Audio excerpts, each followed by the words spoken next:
Hi, it's me again with Corel Draw Tips and Tricks, and I'm going to try to help somebody make a map of this Cape May. It might take several videos, but just for your information, I just Googled Cape May and got the map, and I used my Snagit, and I made a picture of it, and I brought it into Corel.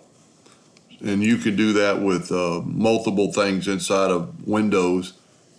Can't think of the name of it right now. Where you can take a picture. This thing's a little bit big. We're going to reduce it. It really helps Corel out. So we're at 1.4. We're going to change our nudge factor to 2.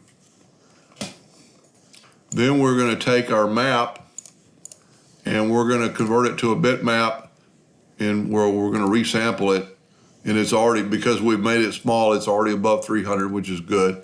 I'm not going to change any colors or even turn it into a bitmap. I'm going to automatically trace it. Yours is going to be right here, outline, trace, clip art. It's going to lose a little bit of detail, so we're going to run the detail to 100 and wait for it to finish and then hit OK. Now nudge that out of the way. Nudging is very, very important in this case because you're going to want to nudge things back.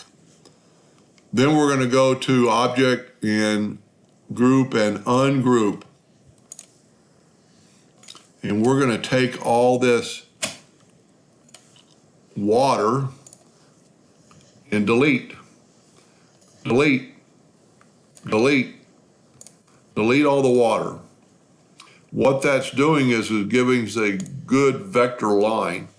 Now there's some parts in here that are going to be a little bit more difficult, and I might not do every part of the inlet of the water, but I'm going to do all the bigger ones. I know nothing about where this is at. Well, I know kind of where it's at, but I don't know where it's what it looks like. When I'm doing a lake, I know the physical structure of the lake. Then we need to take and get rid of some of these names because these are bad. So we can just select, and you don't want to take away too much. See, that took away way too much. So we can leave that, but we're going to get rid of this interior stuff, all the different colors. See, there's a little bit of blue, but we might miss it later. And then we're going to get rid of this wildwood. The inside letters aren't going to hurt us right now because this is land, I'm guessing. So we're just going to go through and get rid of the letters. That's going to help us later. And it's a little bit tedious, but you're going to see in just a minute how this is going to help you. This lady asked me for this a couple weeks ago for help, and I've been busy and just haven't got around to it. She just emailed me to remind me. And if I don't get back to you, please email me again. I get some days 25 emails, and it's hard to keep up and answer them all. Well, I always answer them, but if I forget about it. Now we're going to do one more of this as Cape May down here. And I'm just getting rid of the letters, and you're going to see what I'm going to do with these in just a minute. Because this is evidently land. This part isn't, but this green part is. And that's the only thing wrong with not knowing a little bit more about this. We'll get rid of one more. If I knew the area, it would help a little bit.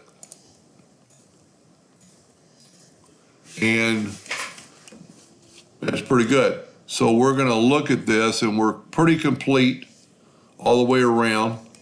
I am going to draw a rectangle on our item, and I'm going to take the Smart Fill tool and I'm going to fill it in. I'm going to nudge it over with my left arrow key. There's your outline. Left click, right click, and there's your outline of the lake or the cape. Now, what we said earlier, this is part of the name. So just take all those nodes, select them, get all the nodes you can except for the last two, select them, right click, and convert it to a line. I'm going to get rid of that little bitty thing.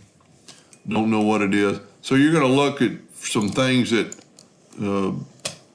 if you cut them out, they're just not going to work. So we'll grab the shape tool and we'll just get rid of that. And I think we're going to do this one more part over here that's a word. This was a part of the word. And I'm just going to, let me zoom in here.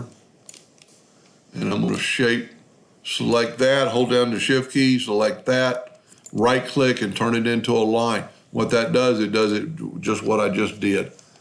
And you've got to always remember that, nobody's going to drive from this map. So, and also you're going to get rid of some of these extra nodes. In further videos, we might clean this up a little bit. Now, because we have our nudge factor set at the same as what we had, we're going to take and use the Smart Fill tool, and we're going to, that's evidently land. We're going to fill that in, nudge it over, fill that in, nudge it over. I'm just nudging over the other parts of the bodies of water.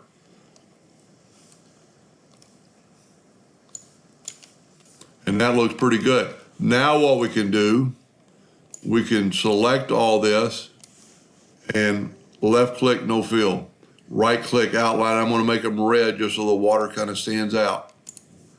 I mean, we're almost there. Now, what is good about this, I'm going to take away my rectangle. Whoop, that was part of my fill. Go up to Object and break Curve apart, and then get rid of your rectangle. And then that's when you're going to figure out, I'm going to group all this together, Control G. Now, this is our original map. I'm going to nudge it over twice and put it on top. Now, this is where you find out if you have any artistic ability. I'm going to use the freehand tool, and I'm going to start drawing in the highways. So get the freehand tool, and a lot of times, this is a lot harder than it kind of looks. And what you'd want to do is now take the shape tool and move these over. I don't understand why these roads are so close together. But like I said, I don't know.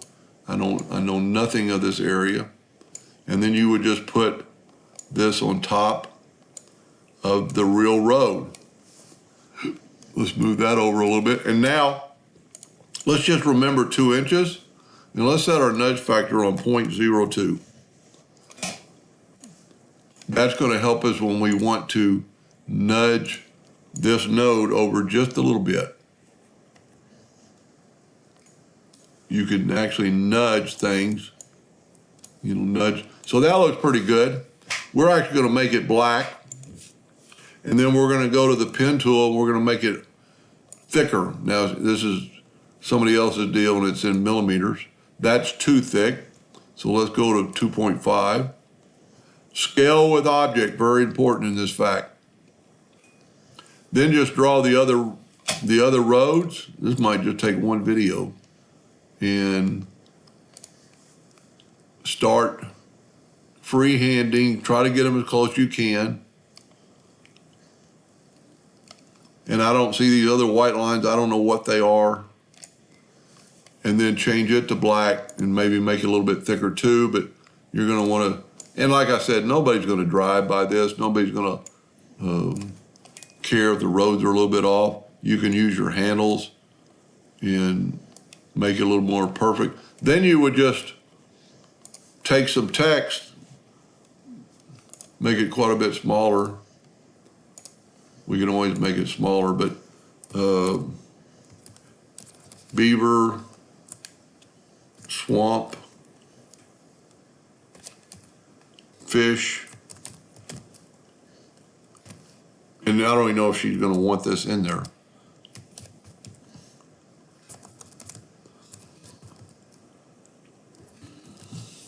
And then go to your, make this center justified, and take the whole thing and make it more the size of the fish camp or wildlife place. You can put the islands, you just can't write out in the water, especially if you're going to grade this. like on this highway sign. I am going to make a second video on how to make that highway sign, which I've done before. But what's so cool about this, now that you've got this, okay, if you ever nudge wrong, so we need to go back to 2 inches. Nudge this out of the way. There's our 2 roads and our whatever that wildlife place is. Now we've got in some interior, I remember I locked this together or grouped it together. So we're gonna ungroup it, and some of these interior parts of the water, we're just gonna get rid of. And maybe we could take the pick tool. We'll have to get off, go up to object, break curve apart. Then you can grab that inner part of the water. Now that, like that, you don't want, we'll have to go to object, break curve apart, and then you can, and I saw something jump, so I'm gonna put it back. Whenever you see something move, just back up. Now, if you were gonna cut this out, this part isn't gonna work. You want rounded corners. Let me take away that. We can move this node over here. You want rounded corners for your laser to have some, so it won't just cut things out, and you can delimitate nodes. The less amount of nodes you have, the better. You know, like that's probably too sharp. And it all depends on how big you're gonna make this map. Like that's not gonna work, so you have to move that down. There's an interior, and I can just select it and move it. And then probably on this, if you have X7 and above, this smoothing tool, you could smooth out our boundary. Let me zoom in here. And just take the smoothing tool, that's way too big. Let's go 0.1, click on it, and just kind of smooth out that boundary of the water. And you could do that same thing with the inner part of the water. You have to kind of click on it, but I would go through there first. Evidently there's a road that goes through there. See, here's an inner part, like an island. That could be done, but it's a lot of hassle. You've got a lot of inner parts on here. Go up to object, break curve apart, grab those inner parts and just delete them. You could actually do that, but you're talking about really big placement. See, these are just too close together.